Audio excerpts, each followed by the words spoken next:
Okay, guys, I got a question on StockTwits about my chart setup, and so I'm just going to share that with you real quick, and then I'm going to go over the calls from the day. Um, I have six monitors, but one monitor is the one I'm showing you here, is dedicated strictly to whatever stock I'm considering trading at the time. Okay, so you can see I'll just throw an arrow. This chart, this big chart, is um, the daily. Generally, I have this set on 5 minutes. So let me switch that around. Okay, and then let me try that drawing tool one more time. Okay, so this is the 5 minute chart. This one is the daily. There's the 60, the 15, and the 2 minute. Okay, so whenever I put in a symbol, all these charts populate. And then this one up here is the SPY, and it just stays the SPY. Okay, so let me get the drawing tool off, and then I'll put in a stock like YUM, and you can see all of them populate except the SPY, which always, that way I always have to see the SPY stayed the same. The rest of them are now YUM. And so whenever I'm looking at a stock, I have all these different time frames to look at. I see what it looks like on 5s, 2s, 15s, 60s, and the daily, etc. And then I always have the SPY on view at the same time. So, all right, enough of that. Let me talk about the market here and then my trades from the day. Oh, I want to share Yum with you, by the way. This is an interesting, I just posted this on StockTwits, but it's interesting. A really long channel here, and it gapped down to the bottom of that channel, but look at the volume and look how strongly it closed at its highs. So this one's interesting for a longer term play, in my opinion, just because of where it gapped down. And look at the selling before the gap down. You know, it'd be a little different if that didn't happen, but it was already weak, so this could be kind of a medium to long term bottom right there. Not saying it is, but it's definitely an interesting chart. Okay, WTW.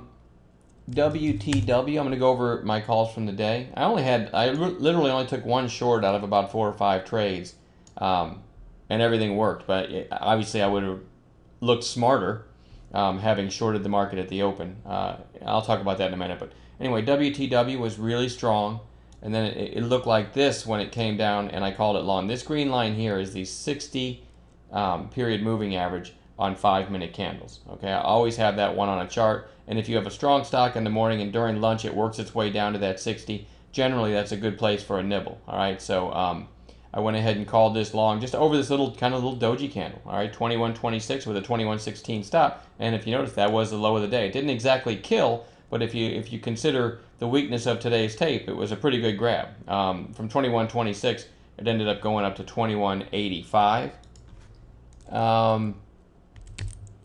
One of our moderators, Zozo, called Micron at 30.10 with a 29.89 stop. A great call, by the way. He saw this poke down through 30 and then come back up. So kind of like the flush below the whole number.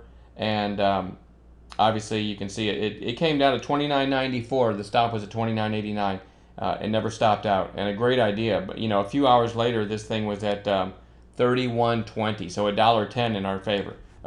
It was at the height of the move. So a really nice call by Zozo. I called Under Armour UA, and I'll show you the reason for that call.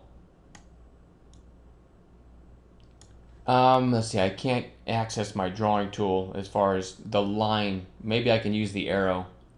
I don't know. It's hard to explain, but I don't have access to the drawing tool because I'm using the full monitor, and usually my tools are right beneath what I'm projecting, which is off the monitor. So I'll use the arrow as a line, and you can see the shape if you loosely connect the intraday tops of the candles, and then you had what we call shape change. Again, I'm just using that as a line. It's subtle, but over the years, shape change has become extremely important. So try to envision the tops of these candles. If I zoom in, you might be able to see it better. Envision the tops of these candles in a line. You can see the shape change there. It's subtle, but it happened. And also using 15-minute candles. I like things to be getting shape change into significant areas. Okay, and this one was into the 200 moving average. Hard to see there, that purple line on 15-minute candles. Okay, couple that with, this is an extremely strong, they blew out earnings about a week ago. So this was a good candidate for a bounce. Okay, so you had a few things lined up, and then switching back to fives. I literally called it over this little narrow candle here with a stop below it. So 66.39 with a 66.30 stop, and that was the low of the day. Again, didn't exactly tear it up, but from 66.39 it did make it to 66.94. I was adamant this morning. Let me go back to the SPY real quick. I was adamant about not just jumping in the market this morning. We all saw it gapping down below this channel. Okay, so obviously now that we see it sold off all day, we can say, well, you know, any moron would have been short from the open. But how many times have we seen the SPY gap down, sell off, and close at the highs of the day lately? I mean, you could almost argue it almost never sells off. So my strategy at the open was to sit on my hands. I said, guys, trades will develop throughout the day, and they'll be much safer trades, you know, than doing something at the open. I mean, if you shorted the open, just think about that. If you shorted the open thinking it's just going to tank, well, next thing you know, it took out the high of the day. You probably covered, right? You probably re-shorted there. Think about it. 15 minutes in, probably re-shorted there saying, oh, they just faked me out. Next thing you know, high of day again, right? So it's always best, in my opinion, especially on kind of a trend break like the SPY had this morning, it's always best to sit on your hands and just let things develop. I didn't make a killing today, but I don't think I had one red trade. What else did we have?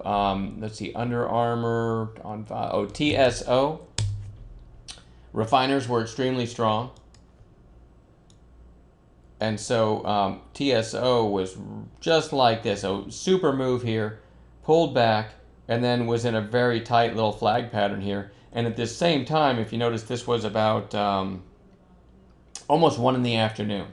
So if you look at it, VLO at 1 in the afternoon looked like this, okay? HFC at 1 in the afternoon looked like this. I might be off by a candle or two. Looked like this. So I saw these other refiners just ripping. TSO was actually the strongest refiner this morning, and I said, hey, this is a good opportunity. I turned on the projector and just called this long at, I think, 60.62 with a 60.42 stop. And there you have it. And it was up from there. From 60.62 went to over 62 bucks on 20 cents risk. And I think that was it for the day. Excellent call by Zozo on Micron. And hopefully I answered your question on the, you know, how my charts are set up. And this is just one monitor. I have another monitor with my trading platform, another monitor with chat rooms and trade ideas scanner, and then the other 3 are dedicated solely to charts. So I can look at a bunch of stuff at once. All right, I'm going to quit babbling. Appreciate the teamwork in the chat room, guys, and we'll talk to you later.